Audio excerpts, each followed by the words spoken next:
This is prophecy. When we tie this in with biblical scriptures and Exodus, right?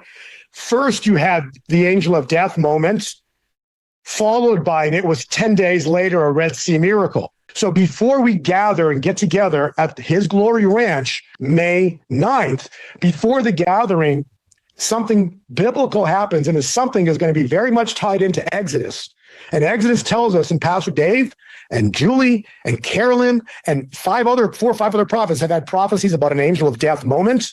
An angel of death moment is what triggered the events that joy in the morning when Israel departed Egypt. And this is a type and shadow. We're in Passover month. This is Passover month right now. All of these things happen at Passover. It's a starting point for humanity.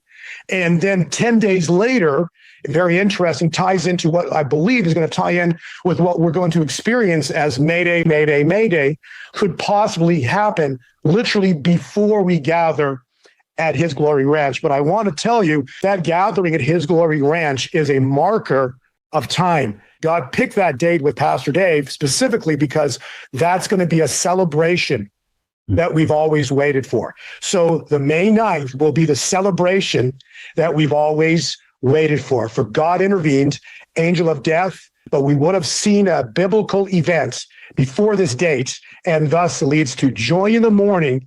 And that event will spark the great revival and great celebration.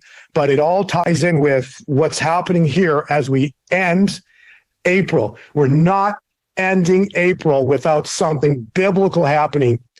We're about to see a move of God that changes the course of history, that steps us into a massive celebration as we gather at His Glory Ranch on the 9th of May. So Pastor Dave, thank you for having me back on your show. We're going to look back at April, and we're going to say the life and the world before or into April and the world after April. A massive move is coming of God as April ends and May begins. The world is about to shift.